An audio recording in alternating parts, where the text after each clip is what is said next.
নরকে তো আমি গরম তেলে সবেই ভাজা হতে যাচ্ছিলাম, আর তখনই নরকের রানী আমাকে আটকে দিল আর বলল তোর শাস্তি এখনো বাকি আছে, তুই এখনই ভাজা হতে পারবি না। তারপর নরকের মহারানী আমাকে বলল তুই বেঁচে থাকাকালীন মর্তে যা যা অন্যায় করেছিস, যা যা পাপ করেছিস তার কোনো ক্ষমা হয় না, আর এইটুকু শাস্তি দিয়ে তোকে মারলে হবে না, তোকে আস্তে আস্তে তিলে তিলে চাবুকের মার দিয়ে মারতে হবে। আবার চাবুকের মার? এই চাবুকের মার খেতে খেতে আমার পিঠে পুরো কড়া পড়ে গেছে। ঠিক আছে ঠিক আছে, মারো মারো। নরকের রানী আমাকে চাবুকের বাড়ি মারছে আর বলছে তোকে এত কষ্ট দিয়ে মারবো, এত কষ্ট দিয়ে মারবো যাতে দ্বিতীয় জন্মে তুই এত অন্যায় করার কথা ভাবতেও পারবি না। চাবুকের বাড়ি মারা শেষ হয়ে যাওয়ার পর নরকের রানী আমাকে বলল এবার থেকে তোকে দিনে 2 বার করে চাবুকের বাড়ি মারবো। চাবুকের বাড়ি মারতে মারতে তুই যখন একদম কাহিল হয়ে যাবি তারপর তোকে গরম তেলে ভাজবো। দিনে 2 বার করে চাবুকের বাড়ি? এর থেকে তো আমাকে একেবারেই গরম তেলে ভেজে ফেললে পারতো। বেঁচে থাকাকালীন যে কেন এত পাপ করতে গেলাম, ভালো লাগে না। নরকে গরম তেলে গলতে গেলাম, তখনই নরকের রানী আমাকে থামিয়ে দিল আর বলল এখন তোমাকে গলতে দেওয়া যাবে না, তোমার এখনো শাস্তি বাকি রয়েছে। আমি অবাক হয়ে বললাম কেন, কি শাস্তি বাকি রয়েছে? নরকের রানী একটা লম্বা লিস্ট আমার মুখের সামনে ধরলো আর বলল তোকে এইটুকুনি শাস্তি দিয়ে মারলে হবে না, তুই বেঁচে থাকাকালীন যা যা অন্যায় করেছিস সেগুলো শুনে নে। তুই প্রচুর ছেলেকে তোর প্রেমের ফাঁদে ফেলে বিভিন্ন মডেলের আইফোন কিনেছিস, কিন্তু তাদের মধ্যে একটাকেও বিয়ে করিসনি। স্কুলে যখন পড়তিস ছুটির সময় ছাত্রছাত্রীদের লাথি মেরে ফেলে দিতিস। মায়ের ব্যাগ থেকে টাকা চুরি করে স্কুল বাঙ্ক মেরে সেই টাকায় সিনেমা দেখতে যেতিস আর ফুচকা খেতিস। এগুলো শুনে আমি মনে মনে ভাবলাম আমার জন্ম থেকে মৃত্যু পর্যন্ত সব হিসাব রেখেছে। তারপর স্কুলে টিফিনের সময় সবার টিফিন তুই একাই কেড়ে খেয়ে নিতিস। এখানে আরো লিস্ট আছে, অনেক লিস্ট আছে, শুনতে চাস তুই? আরো শুনতে চাস? তাহলে শোন। আমি বললাম না না না, আর বলতে হবে না, থাক থাক, এখনো পর্যন্ত যা বলেছো সেগুলো শুনেই হার্ট অ্যাটাক হয়ে গেছে, আরো শুনলে যে কি হবে, থাক থাক থাক, আর বলতে হবে না, আর বলতে হবে না। আমি জিজ্ঞাসা করলাম আমার আর কি শাস্তি বাকি আছে মহারানী? মহারানী আমার দিকে কটকট করে তাকিয়ে বলল নেক্সট পার্টে বলবো। আমার মৃত্যুর পর যমরাজ আমাকে নরকে পাঠিয়েছে, আর নরকে আজকে আমার 3 সপ্তাহ হলো। সকালবেলা ঘুম থেকে উঠে রেডি সেডি হয়ে আমি গেলাম ব্রেকফাস্ট করতে, আর এখানে কিন্তু এক এক দিন এক এক রকম ব্রেকফাস্ট দেয়। আর আজ কিন্তু ব্রেকফাস্টে ছিল চাবুকের মার আর পচা রক্ত। যাই হোক, চাবুকের মারটা আমার সহ্য হলেও এই পচা রক্তটা আমার একদম পেটে সহ্য হয়নি। আজকে আমি খুবই খুশি ছিলাম, কারণ আমার বেস্ট ফ্রেন্ড আমাকে ফোন করে বলেছে ও আজকে মারা গেছে আর ও আমারই মতো নরকে আসছে। আর আমিও ওকে বললাম চলে আয় চলে আয়, এখানে খুব মজা হচ্ছে। ও তো জানেই না ওকে আমি মিথ্যে কথা বলেছি, একবার আয় না, চাবুকের বাড়ি খেলে সব মজা বেরিয়ে যাবে। আর যেতে যেতে হঠাৎ আমার রিমঝিমের সঙ্গে দেখা, ওর আজকে শাস্তি শেষ হয়ে যাচ্ছে, আর ও আমাকে বলল টাটা, আমি নরক থেকে বিদায় নিচ্ছি, পরের জন্মে আমাকে যমরাজ বলেছে কুকুর বানাবে। আর আমি বললাম কেন, তোকে কুকুর বানাবে কেন, মানুষ বানাবে না? তখন রিমঝিম বলল না না, আমি আর মানুষ হতে চাই না, মানুষের জীবন অনেক কষ্টের, এর থেকে কুকুর হয়ে জন্মানোই ভালো। ঘুমাও, খাও দাও আর পাহারা দাও, আমার তো খুব মজা হচ্ছে, টাটা। তারপর আমি দেখলাম যমরাজ আমার জন্য ফুটন্ত তেল রেখেছে আর আমাকে গরম তেলে ভাজা হলো। আমি মরে যাওয়ার পর শেওড়া গাছে আমার 4 সপ্তাহ হলো। শেওড়া গাছের সামনাসামনি খাবার খুঁজতে গিয়ে দেখলাম সব শাকচুনিরা জ্যান্ত মানুষের ঘাড় মটকে খাচ্ছে, আর সেটা দেখে তো আমার পুরো বমি পেয়ে গেল।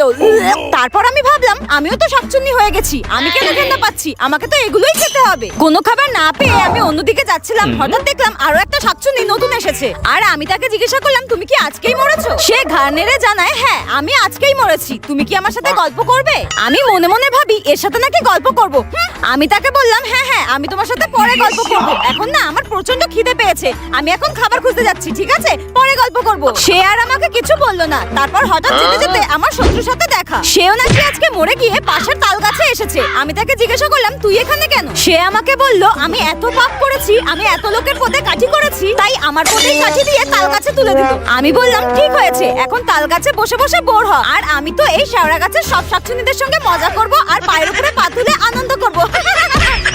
আমি মরে যাওয়ার পর আমি স্বর্গে এসেছি মাত্র 3 দিন হলো, আর এখানে আমি ভালোই আছি, কিন্তু এখানকার জল এতই ঠান্ডা যে আমি 3 দিন ধরে স্নান করিনি। গা দিয়ে কেমন গোবর পচা গন্ধ বেরোচ্ছে, চুলটাও কেমন পাট শাকের মতো হয়ে গেছে। আমার স্বর্গের খাওয়া দাওয়া কিন্তু ভীষণ পছন্দ, যাই খাই তাই অমৃতর মতো লাগে, কিন্তু আমার বেস্ট ফ্রেন্ডের জন্য খুবই মন খারাপ হচ্ছিল। আর যখনই আমি মরতে তাকাই আমি দেখি সে আনন্দের সঙ্গে ফুচকা খাচ্ছে আর বলছে কাকু বেশি করে ঝাল দাও। কি নির্লজ্জ মেয়ে রে বাবা, আমি মরেছি মাত্র 3 দিন হলো, আর এর মধ্যেই আমার বেস্ট ফ্রেন্ড ফুচকা খেলছে। তুই দেখবি মরার পর শাকচুন্নি হয়ে নরকেই পচে মরবি। যাই হোক, সেদিন হঠাৎ স্বর্গে আমার সুমির সঙ্গে দেখা, আর আমি ওকে জিজ্ঞাসা করলাম কি রে আমি তো স্বর্গে এসেছি, তুই নরকে যাচ্ছিস কেন? উত্তরে সে আমাকে বলল আরে বেঁচে থাকাকালীন আমি 10টা ছেলের সঙ্গে প্রেম করতাম, আর একটাকেও আমি বিয়ে করিনি, তো আমি নরকে যাব না তো কি স্বর্গে যাব? ও আচ্ছা আচ্ছা ঠিক আছে, তুই নরকেই যা, নরকেই যা। ঠিক হয়েছে, এত ছেলের জীবন নষ্ট করেছিস, এবার গরম তেলে ফুটবি যা। আর আমি তো সেজে গুজে স্বর্গের অপ্সরাদের সঙ্গে নৃত্য করব। আমার যে কি মজা হচ্ছে। বাই। কিরে তোর হলো, এবার চল। ভাই তুই এত কেন সেজেছিস? আমরা ভোট দিতে যাচ্ছি, তোর এক্স এর বিয়ে খেতে নয়। এত কেন সেজেছিস? গাল দুটো তো একেবারে লাল টমেটো বানিয়ে ফেলেছিস। এত কেউ সাজে? বান্ধবী আমি তো তাও কম সেজেছি, তুই নিজের দিকে তাকা একবার। আসল কথা বল না, যে তোর আমাকে দেখে হিংসে হচ্ছে। আমি এত সুন্দর করে সেজেছি, ভোট দিতে গিয়ে সবাই লাইন দিয়ে আমার দিকে ড্যাব ড্যাব করে তাকিয়ে থাকবে, সেটার জন্য তোর আমাকে দেখে জেলাস ফিল হচ্ছে। তাই বলে তুই ব্রাইডাল মেকআপ করে ভোট দিতে যাবি? দেখ আমার বিয়েতে তো আমি পুরো গোটা এলাকা বা আমার পাড়ার সবাইকে নিমন্ত্রণ করব না, সেই বাজেট বা টাকা কোনোটাই আমার নেই। কিন্তু আমার মেকআপ কোণে সাথে তো সবাইকে দেখাতে হবে, তার জন্য তো আমি প্ল্যান করেছি এই একটাই অপশন রয়েছে, ভোটের দিন পুরো পাড়া এই একটা দিন জড়ো হয় লাইন দিয়ে। প্ল্যানটা কেমন বল? বান্ধবী একটু বেশি বেশি হয়ে যাচ্ছে না তো? এই চল চল চল, এবার ভোটই শেষ হয়ে যাবে, তারপর আর ভোটই দিতে পারবো না। যা গরম পড়েছে, এবার আমার মেকআপ গুলো গলে গলে পড়ে যাবে। চল চল চল। রিলেশনে প্রথম হ্যাঁ? আরে বেবি তুমি আমার দিকে ওইভাবে তাকিয়ে আছো কেন? প্লিজ অন্যদিকে তাকাও না। তুমি আমার দিকে ওইভাবে তাকিয়ে থাকলে আমি খেতেই পারবো না। প্লিজ প্লিজ তুমি অন্যদিকে তাকাও প্লিজ। ওকে তুমি খাও। হ্যাঁ তুমি আবার আমার দিকে তাকাচ্ছো। প্লিজ বেবি ওইভাবে তাকিয়ে থেকো না। আমার দিকে কেউ তাকিয়ে থাকলে আমি একদম খেতে পারি না। Please please please. Okay okay খাও। বেবি আবার দুধ ভালোই লাগে না, আমি খাবোই না। যাও আমি খাবোই না। রিলেশনের 1 বছর পর।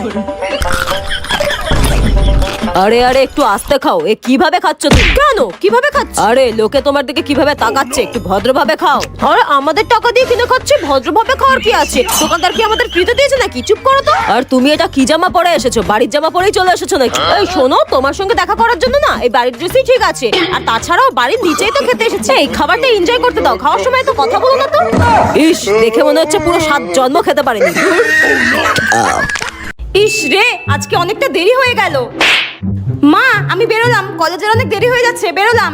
এই দাঁড়া দাঁড়া দাঁড়া, যাওয়ার আগে আমাকে ওই পাঁচু কাকুর দোকান থেকে 3টে দুধের প্যাকেট আর একটা পাউরুটি প্যাকেট এনে দে, তাড়াতাড়ি যা। মা আমার কলেজের অনেক দেরি হয়ে যাবে, এমনিতেই তাড়াতাড়ি যেতে বলেছে, আমি বেরোলাম। ওনার কলেজে যাওয়ার জন্য কত তাড়া সে আমি বুঝি না, কলেজে কত পড়াশোনা হয় সে আমি খুব ভালো করে জানি, বুঝলি তো? চুপচাপ বেশি কথা না বলে এনে দে, ধর। ঠিক আছে ঠিক আছে, টাকা দাও টাকা দাও, ধর। আচ্ছা আনছি, দাঁড়াও দাঁড়াও। ও কাকু ও কাকু। হ্যাঁ জয় মা তারা, জয় মা তারা, জয় মা তারা। ও কাকু। 2,000 years later. বল এবার বল কি নিবি? আর দোকানে আসলে এত তাড়াহুড়ো করবি না, একটু সময় নিয়ে আসবি। এত তাড়াহুড়ো করলে দোকানের মালপত্র দেওয়া যায় না। বল কি নিবি বল। 3টে দুধের প্যাকেট আর একটা পাউরুটি দাও, ধরো। দুধ নিবি? দুধওয়ালা তো এখনো দুধ দিয়ে যায়নি, আর বেকারিও তো এখনো আসেনি যে তোকে পাউরুটি দেবো। তুই একটু অপেক্ষা কর। মনে হচ্ছে এই কাকুটাকে নিকুচি করেছে দুধের। ধুর।